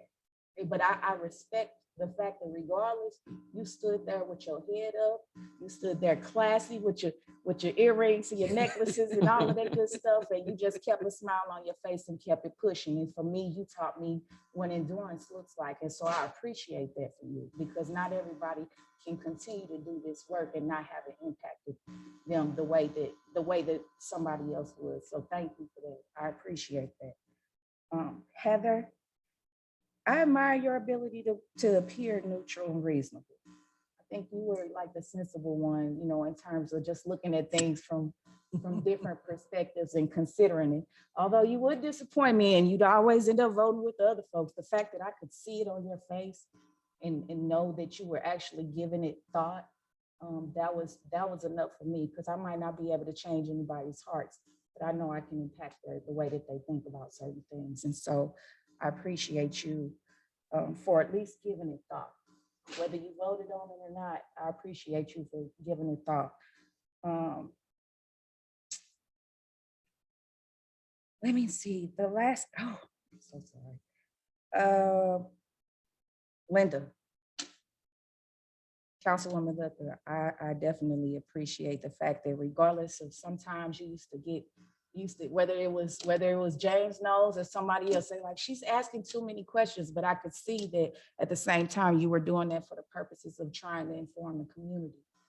Even if it was an answer that you already knew the answer to, you were doing that because you were trying to educate people. And so for that, I appreciate you. That being said, though, you did let me down. We all came together at the beginning of this term relating to each other as mothers. We related to each other because we had children. And I watched on election day, a grown woman tear one of our youth that we consider to be what I would consider to be the cream of the crop. He went to school, he's going to college. He's not in trouble. He don't have no criminal record. And he's trying to be involved. And for any one of us, I just looked at, and I'm sorry, I don't mean to call you a baby, but you still my baby. You just a young man. I'll just say young man. But it hurt my heart for anybody in this community to say that we talking about uplifting our children and to hear the words of grown people down in this young boy for mistakes that I know some folks are able to make, because they might have parents or money to be able to provide representation so that they can go in the court on their own. And don't talk to me about what his mother has a master's, because she also had several kids, and we know what student loans look like. And that's a struggle for her to even get where she's at, let alone to raise a baby that hasn't been shot, hasn't been killed, hasn't been thrown in jail, and he is actively trying to engage in our community. That's stung. Because I know if that was Heather's son, it's people in this community. If that was Heather's daughter, it's people in this community that will be worried about their mental health and what the impact of grown people addressing problems such as traffic issues. Y'all better be glad y'all didn't meet me when I was in my 20s, because I had a good 10 warrants, and I'm being straight. And this had to do with no ability to register your car because you're driving a putt-putt. You can't get insurance. Some of the laws, some of the things that we talked about right now that we discussed every day, I went into that with experiences like Trayvon, trying to say, hey, this is how we can actually affect change if we do it this way. We can make lives a little bit better for our most disenfranchised and marginalized folks. That was hurting. I didn't respect that. That was the one thing I didn't respect. And Miss Tony, you have prayed over me. Miss Tony, I don't know whether your prayers was good or if they was evil. I'm gonna tell you that. I don't know, because you walking with Mike Palmer, knocking doors for him and telling me you're praying for me at the same time. Lord, I just said I rebuke you, Satan, in the name of Jesus a couple times under my breath, just for good sake. That being said, I came into this, I had 2 elders that looked like me that was on this council. And I really looked to you all to be the example. I really looked to you all to be the example. And what I saw was continuously over and over and over and over again, like it was shocking. It was shocking to know that someone comes from the means in which you came from and to see the fight against trying to make those efforts actually a little bit easier so the next family of 10, or so that the next family won't have to go and beg a local church to feed them crumbs to be able to get them to a place where they grown, and now you got a non-for-profit and you able to continue doing the work that they raised you to do. Like, that was crazy to me, and it blew my mind. But thank you, like you taught me that there's people out there like that in this community, whether they look like me or not. I mean, just like it's people, it's allies that look like Heather and Linda that I consider true friends, true people that I connect with because we share the same goals. It had nothing to do about race, but I am a Black woman, and I am not afraid of saying that. I don't have a problem with wearing a shirt that says support Black women, because guess what? I'm a Black woman. Does that make me racist? There's a Black man that's dropping yard signs, speaking to another Black woman. And he says, don't you know Mike Palmer's right? From that, we went from that to Fran's campaign is running a racial campaign. Y'all don't know anything about my family, because if you would have seen what my folks look like, we all across the spectrum, all across the spectrum. My mother's Lakota Sioux and Black, and my father is Black. I got people in my family that are white. I got people that will eventually be from Asia. My son is half Arabic. Don't tell me that I'm running a racial campaign. But that's what it was that we pushed out, that narrative. That's what we pushed out. Mike Palmer, I'm glad you have the seat now, because the one benefit is that conflict of interest is going to stop you from stealing all the money. This Economic Development Sales Tax Board, I'm glad we're having this audit. I am so glad that we're going to have this audit. And Mr. Osterberg, I'm going to hold you to your word on that. Don't let nobody push you around. You didn't come in here to get comfortable. You came in here because Ferguson was on the map and you knew what you was here for. Don't fall into the same game. Keep your hands clean. It's not worth it. It's not worth putting it on your record, because you know what? Just like I told Apollo, as quick as you do that, it'll be as quick as they throw you up underneath the bus. And they gonna put your hands on it and say you had your signature. It was your signature that did it. Don't be no fool. Did I get everybody? Yes, you did. Yes, you did, boo. I think I got everybody so far. I'm looking forward to continue to do this work. The guidelines, Mr. Osterberg, I will be coming to sit with you because what we can't have is people internally doubling down on what it is that we're trying to implement, which is creating generational change for disenfranchised and marginalized people. That's power. Thank I you. appreciate y'all. Thank you. Taylor, would you like to share?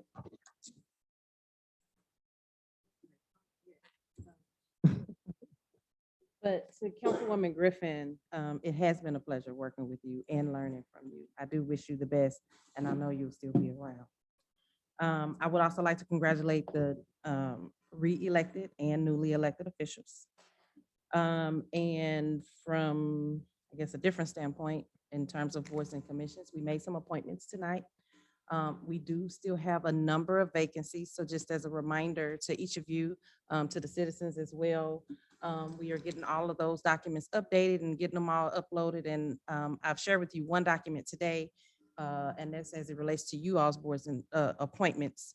But the others will be out the rest of this week too. So just a reminder, we do have a number of vacancies and we are constantly, I'm constantly getting calls from members of these boards and commissions, the chair people and so forth, just asking for those appointments. So if we could reach out to the community more, this is about that time of the year that we make those appointments. So just a reminder. But other than that, that's all I have. Okay, thank you. City manager. Okay, at this time, I'm requesting a motion and a second to adjourn. Sign a die.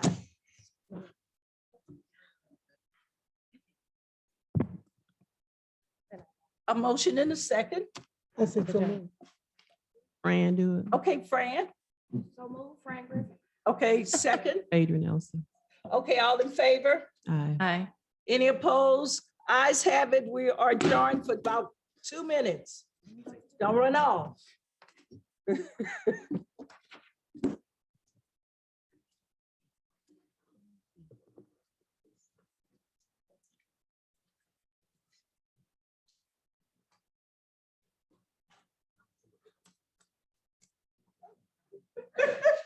You don't have to. I'm a pass. Thank Go to you, the Fran. restroom. I'll be right back.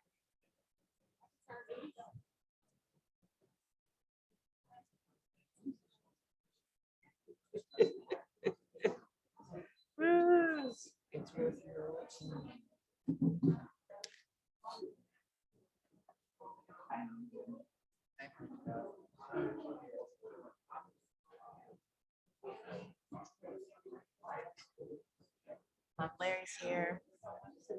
I said my family is represented. Okay, here's a little thing that.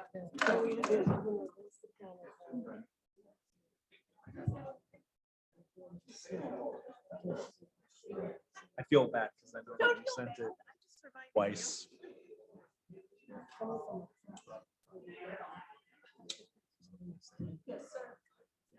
But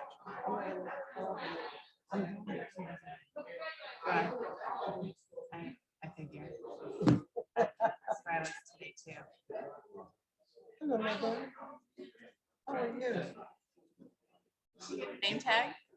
Yeah. Okay. Yeah, I appreciate your letter. I read it over and over again. It's this is crazy. This is crazy. Can you believe people set up?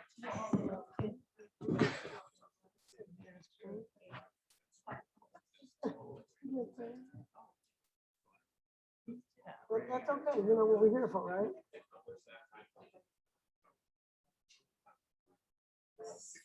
yes.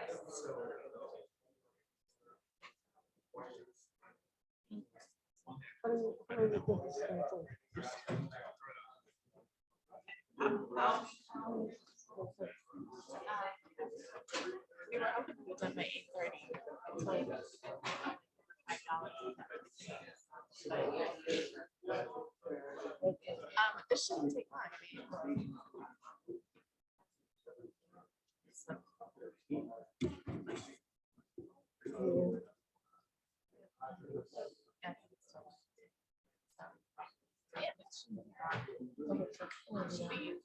Easy and fun. Mics are still on. That's fine.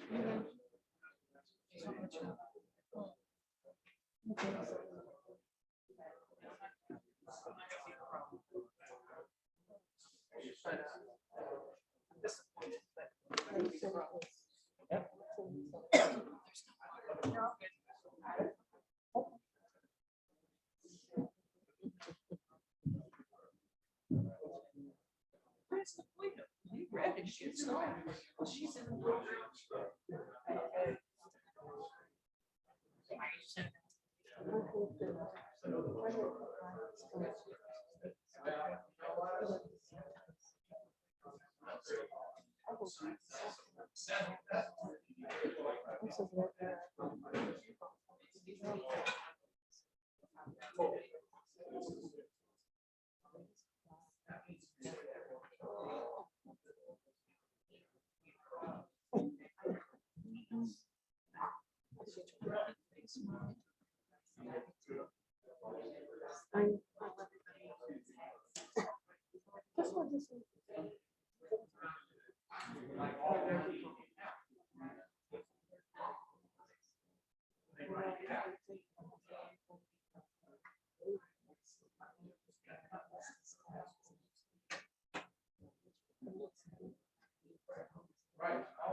Well, you don't get 350.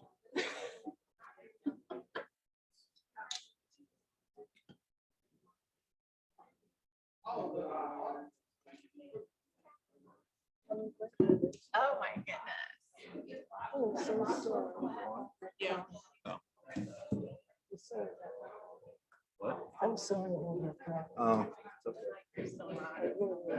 But you know. he used to be the better, bigger person. Yeah, it was so nice. I've seen that with his preacher. Well, they heard the conversation. No, I was like, all the conversation was really, so. And he told me like I'm going out to do the wash all the time. You say the mic was on. He told me, he said, don't embarrass him when you're out. So is this the same as that? Uh-huh. Yeah. I would know, it was new, right? When we met. Well. But it's all good. Okay. And I just, okay. It should be messing man. Eric. Hey, Tim. It takes me some time to digest them sometimes, but no, it's good to get it writing. Oh, I done lost my $3.50. That's my. I bet if we subtracted public comments from the time, it would still get us It's out. only as good as We weren't counting on it. implementing, doing something. like that. So Right. Key is to write it down. All right, bang a gavel. All right. Meeting is now called to order. Clerk Pittman, would you please conduct the oath of office?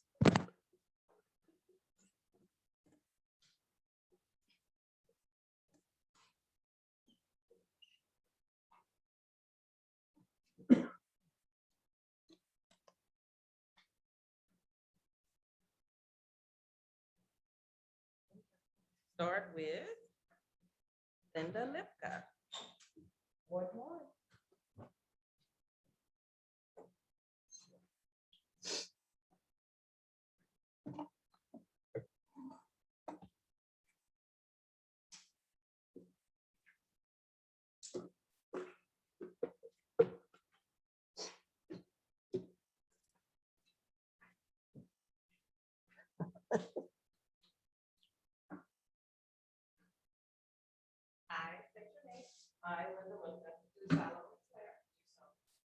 That I possess all the qualifications. That I possess all the qualifications required by the charter. Required by the charter. And that I am not. And that I am not. Subject to any qualifications. Subject to in relation to.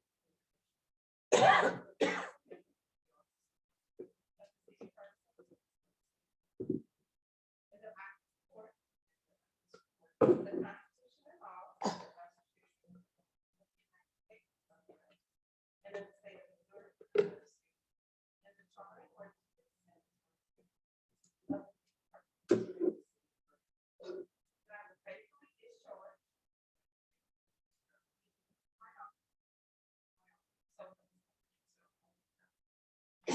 All right.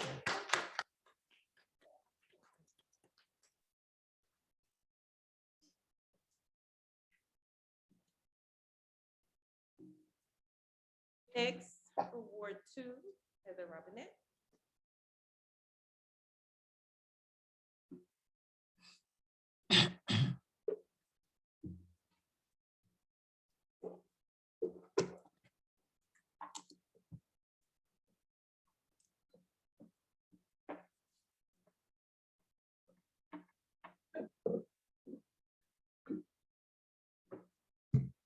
I state your name.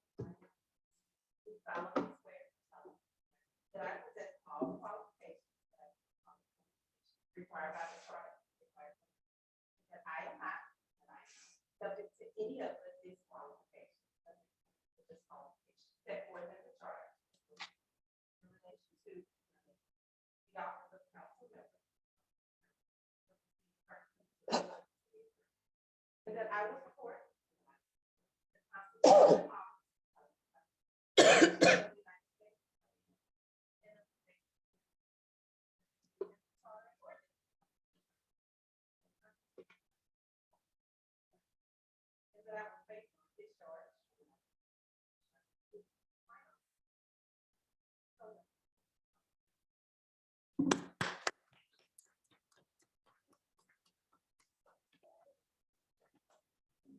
Ward 3.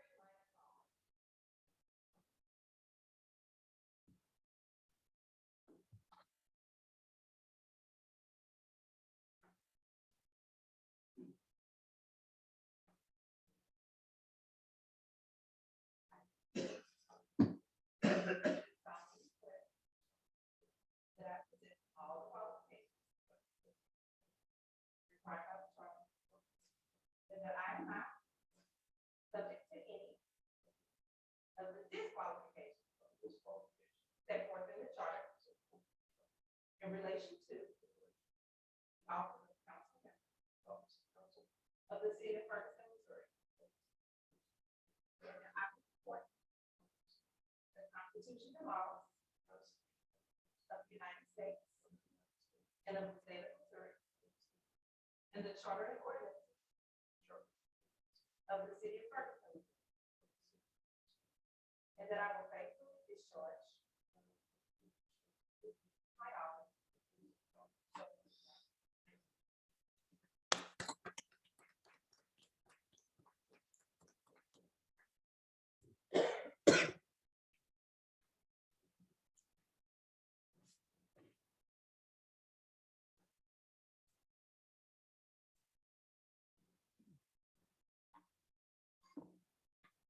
Clerk Pittman, please call the roll.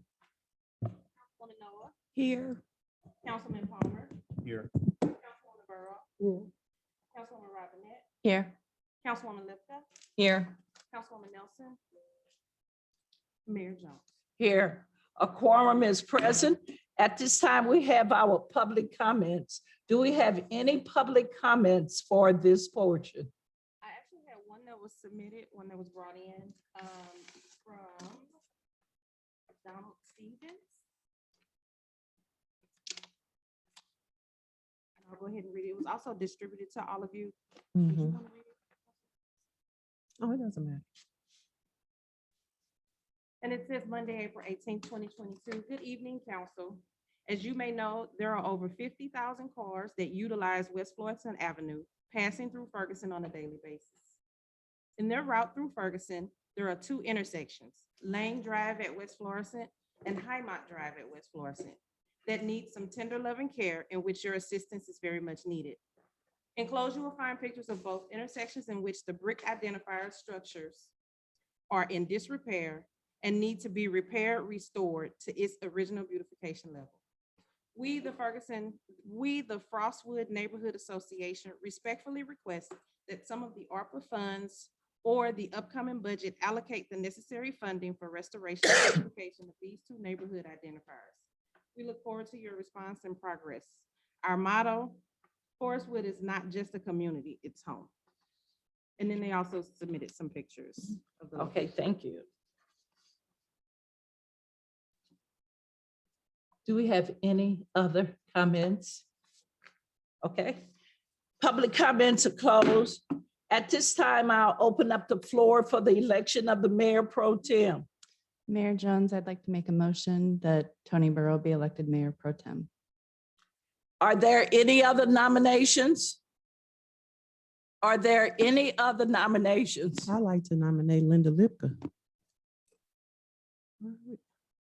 Okay, are there any other nominations? Nomination closed. At this time, the first person name have been submitted for election is Councilwoman Burrow. All in favor? Aye. Aye. Any opposed? Aye. Okay, let's do it this way. Let's do a roll call vote. Councilwoman Burrow, would you please call the roll so we could get an accurate account? Okay. Councilwoman Noah, Nay. Councilman Palmer, Aye. Councilwoman Burrow, Councilwoman Robinette, Aye. Mayor Jones, No. Councilman Visco, Aye. Councilwoman Nelson. No. What is your call? It's 4 yes and 3 no. 4 yes and 3 no. So there's no need to have the second one. Election of Mayor Pro Tem, Councilwoman Burrow. And I just would like to note for the citizens that the Mayor Pro Tem only acts in the absence of the mayor. I'm very seldom absent. Okay, next item on the agenda is appointments of council members to board and commission. We're going to start with council member. I'm gonna read where we are now, and then people can, as I call their name, they can state what they want to do. As the mayor, I serve as the council liaison for the senior commission. Linda Lipka, Councilwoman Linda Lipka is on FNIP, the Ferguson Special Board, Special Business Board, the Ferguson Future Foundation and Traffic. So should I interject here, or do you want to go I'm through the just whole reading list? Okay, what everyone has, and then we're gonna move on. thank you. Councilwoman Robinette, she's Architectural Review Board, the Board of Adjustments, Farmers Market, FYAB, Technology, Pension and Landmarks. Councilwoman Burrow, she's the council representative for the CRB, the Library Board, Economic Development, Sales Tax. The last councilwoman, Griffin, she was Planning Commission, West Florissant Business District Board, Building Board of Appeals. Councilwoman Noor, she's on Parks, Human Rights Commission, Chesky Park. Councilwoman Nelson, Personnel, Housing Board of Appeals. At this time, I'll open the floor for suggestion as to where you would like to be placed. Councilwoman Nelson. Planning and commission. Planning and commission. Are you going to remain with Personnel and Housing Board of Appeal? Yes. Any objections? Councilwoman Nelson will be on Planning Commission. Councilwoman Noor. Well, I would like to keep Parks and HRC, but I would like to switch to a different board for Chesky Park. I don't know.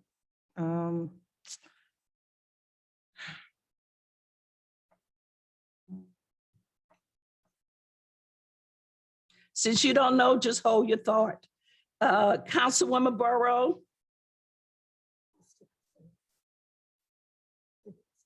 You want to stay? Councilwoman Robinette. So I think Mr. Palmer would be good for architectural review and Board of Adjustment. That'll lighten, I have quite a few out there. Not all are very active, but it would even things out. And I think that's the rest of them, I think I'm okay with. Okay. Councilwoman Linda Lipka. So, Mr. Palmer is currently on FNIP as a board member, and he has been on there for a year or so, a couple years now, right? 2 years? 5. Oh, 2 terms. Okay, sorry about that.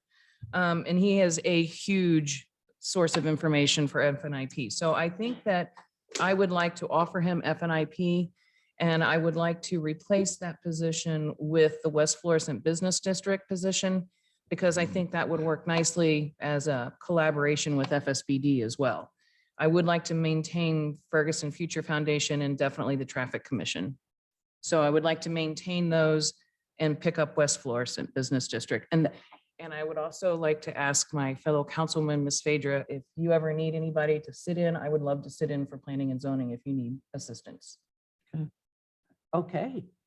So Did you get it all? Yeah, the only one that we have not spoke of from you, Councilwoman Lipka, was FSBD. What? FSBD. No, I did see that one. Said FSBD? Yeah. Okay. So I didn't hear want to keep FSBD, Ferguson Future Foundation, Traffic Commission, and add West Florissant Business Okay, District. I just didn't hear FSBD. Because Got I it. think FSBD and West Florissant, I could create a collaboration there. Okay. And Mike Palmer going to be the council rep for FNIP, the Architectural Review Board, and the Board of Adjustments. That's what's together. Okay. And Linda is taking West Florissant Business District because at one time they were working with the FSBD and somehow they stopped. I think COVID helped a lot to do Yeah. with that. who's taking Building Board of Appeals? We haven't said that one yet. That's, No, she's got pension. I mean, planning. Planning Commission. Phaedra Nelson has Personnel, Housing Board of Appeals, and the Plan Commission. So Building Board of Appeals is open because Griffin had that based upon the. Yeah, chart. okay, you want that? I'll switch They that. for very Jesky seldom Park. meet. Okay. All right. So we have Jesky Park. I volunteer. Oh, okay. Everybody just looking at me. I have the seniors and they get up early in the morning. And I meet them early in the morning. So anyone would like the seniors to get up early in the morning, but I'll continue to be with the seniors. You want Jesky Park? I mean, if you want Jesky Park, that's fine. I know part of it's in Ward 1. Tony's got her hand up. Okay. You can take it, that's no problem. Between the two, you all can work on Jesky Park because we still need to do some work in that park. You can take it. Fine. Wow, I'm excited. We got it done. Any other questions? Any other comments? If not, I'm trying to get this $3.50 from Heather. 5 just to finish the meeting properly. I'm not finished. Don't run off. At this time, everyone appointed to where they want to be. So order, the appointments are hereby made tonight for the council people to be on boards and commission. Do we have any miscellaneous? I do. Okay. So I would just like to say thank you to Phaedra Nelson for nominating me for Mayor Pro Tem. It is something that I have been nominated for before in the past. It is something I do want to do in the future, but right now, being reelected, I'm in my final 3 years. And quite honestly, folks, anybody who's listening, I got nothing to lose. I got nothing to lose in my final 3 years. So what that means is I'm going to be honest. I'm going to say what's on my mind. I'm going to say what I think is right. I'm going to say what I believe to be progress and we need to go forward on. And that being said, I'm starting tonight. And the progress that we need to go forward on is working together. And I know we've said it a lot of times, but we haven't acted it. I have made a conscious effort the last month and a half to take into consideration the comments that citizens made when they felt that my tone was disrespectful. And my tone was frustration. It was done. I had hit the top of my patience level and it came off disrespectful, and that is not acceptable. So I hope you've noticed I have made a conscious effort to be considerate of how I talk to people, how I word myself, and I am determined to work with these people on this council. It is time to put away the gauntlet. We had the quorum game with our first mayor. We had the quorum game with our current mayor. Yes, there is a quorum here, but there's a quorum of 7 if we do our damn job right. And there you go. I'm being honest. And I'm just gonna say, I know, I'm sorry, Mayor, I shouldn't have used that word. It's a building that holds water back, okay? But my point is this. I don't want to play that game anymore. I am not going to vote for something just because others have. I'm going to vote for things because they're right or wrong. Or you know what I'm saying? They're for the right reasons. And I think that now is the time for all of us to put our cards on the table. I've asked the mayor, I want to meet, the people involved with her task force. I want to know what the progress is on the task force. I want to know what it is they're actually working on, what their agenda is, so that if there is something that we can collaborate as a whole community, then we can get it moving. Otherwise, I don't want any secrets. I want all of us cards on the table, everybody working together, and a quorum of 7. And I am committed to doing that. I am committed to putting down the gauntlet and starting fresh tonight. And I just want all of you to know that that is something I am committing to all of you. And I really hope you will do the same for me, because I'm not playing games and I don't want to have knives in my back. I want to work with people 100% going forward. Mayor, I have a miscellaneous. Yes, whenever- ma'am. Thank Well- you, Councilwoman Lipka. Councilwoman Noah. I would just like to say congratulations, Councilwoman Borough, on your appointment. And on April 25th at 6 p.m., Southwest Ferguson is having a Zoom Neighborhood Association meeting. Councilman Palmer and myself, we're going to be out at different times, just distributing that literature in Southwest Ferguson. So we're hoping that Southwest Ferguson will tune in. Again, it's going to be Zoom. Because we are trying to build the neighborhood associations in Ward 3. Our goal is to definitely uplift Ward 3 so we can contribute to the best of Ferguson. That's it. Thank you. You have one more thing I do, if you don't mind. I apologize. So folks, there is Thursday, we have BTC. So one of our citizens has gathered a group of people together, the BTC community and the neighbors around there, to discuss the traffic calming presentation that was. I'm sorry, it's tomorrow, not Thursday. It's the 20th. Oh, I apologize. Thank you very much. To discuss the traffic calming presentation that Eric Osterberg made to us during a council meeting. I want to say it was in March, but anyway, but I want to caution people. Yes, we need to have the conversation, but there has been no decisions made by council. There has nothing's been finalized through council or city staff. So don't jump the gun. Don't get yourselves riled up, because we have a lot of work to do before anything is in stone. That being said, it has to come before the city staff has to finalize it. It has to come before Traffic Commission. And Nick Kassoff is the director of our Traffic Commission. So it's not going anywhere until it's approved there. And then it comes before council. So we do encourage you to have the conversations. We do want your input. We do want to know what your feelings are, what your concerns are, what your hesitations are. But please understand, nothing has been set in stone and there is a lot of movement. It's a liquid situation right now. It is at BTC. It's in the parish center. It starts at 7 o'clock. Eric Osterberg will be making his presentation once again. So if you have any need for clarification, this is a perfect time for that. And St. Louis County will be there to answer questions as well. It is scheduled to end at 9. And if Heather's there making bets, somebody will win money. Thank you, Mayor, for letting me read. Thank you, Mayor, for letting me Okay, remind you. thank you. Councilwoman Nelson. Oh, sorry. We've got everything geared back up for the Halpin Unity Park. They're in the process of putting in the pavilion. We'll have Home Depot finish up the beautification end on the Halpin end. And hopefully we will be getting ready to do groundbreaking ceremony sometime in May, but we'll update folks as we go. But we're about to round up and finish up Halpin Unity Park in the 3rd Ward. Okay, swings. Yep. Councilmember Burrow.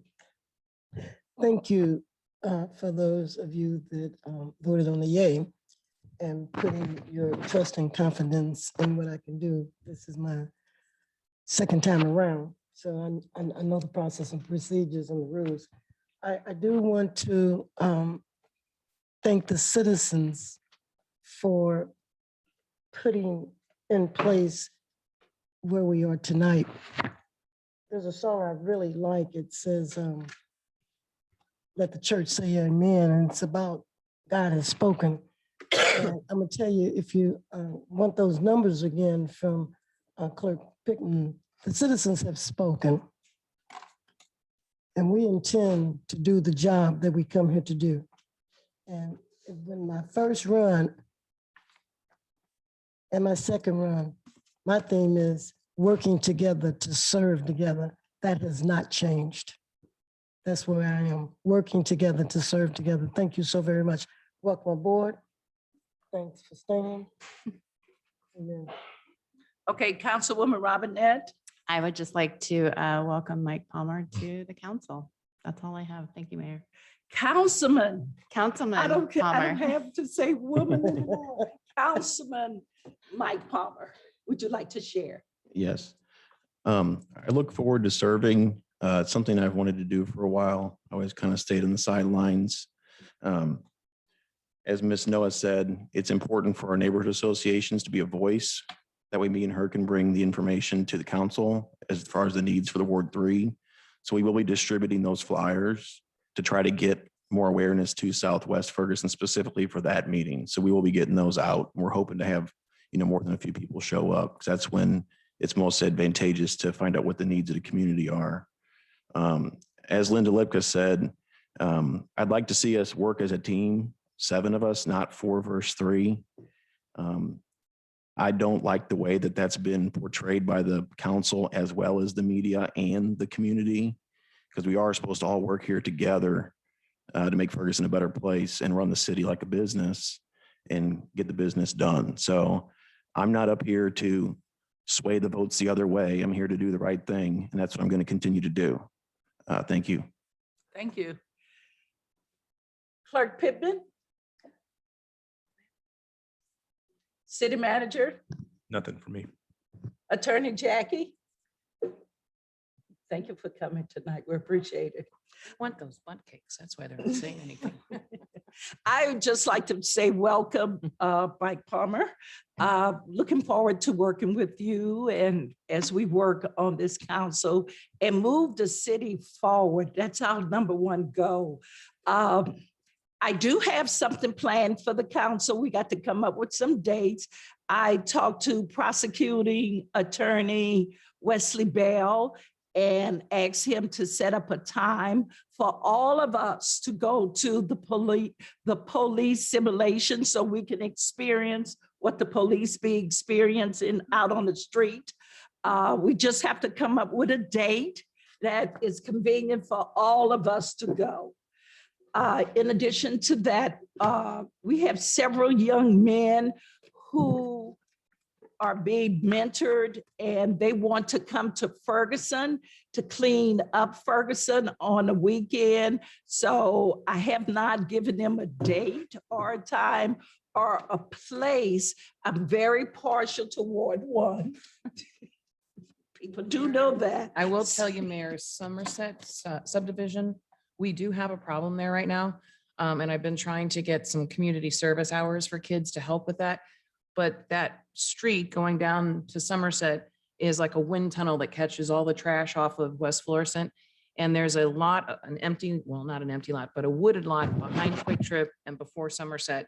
And all of that trash is getting trapped in there. So that would be an excellent location because the residents of Somerset are pretty much elderly. Right, we cleaned up that We place just about cleaned it up. 3 weeks ago with 2 weeks ago. KMOX. So we just need to, I hate to say it, get a working session. And then prior to that, me and the You're Echo, learning, Ferguson you're learning. Echo team Okay, cleaned it No, we up can as get well. together Gotta and be plan some of consistent. these things out. Yes, I got a question. Oh, Did Where are the Somerset. kids being We mentored started at coming from? Somerset. Where are they coming from? No, they're coming from all over North County. Okay. The purpose of this is to keep these young men occupied during the summer. We want them to do positive things. We don't want them pulling on your car door at night. So a group of people have gotten together and going to mentor these young men, and they're gonna help us clean up Ferguson. Okay. Mayor, can I just add that that also teaches, the value of your community? That our young people have to understand that this is their home. Can I just lastly mention the North Hills meeting is every third Saturday of the month. If we really need the community to come out, we need to hear your voice. Sorry, Mayor, thank you. That's fine. That's fine. That's no problem. Some people have been talking about the raspiness in my voice. I have acid reflux. And when I don't take my medicine, you hear it in my voice. So I'm not scared or anything. It's just acid reflux coming up in my voice. So Mayor, is that the Boys to Mentors program with DT? just another program. Okay, I just wanted to. ask. Okay. At this time, I requested a motion in a second. I think Mike So Palmer should moved. make a motion. Mike Palmer, make the motion. They requesting you. Make a motion to adjourn. Second. It's been properly moved in second. All in favor? Aye. Any opposed? Ayes have it, so ordered. We are adjourned. Can I get $2? It's 9:12. Girl, I'm just playing, but I know that's what we were going for.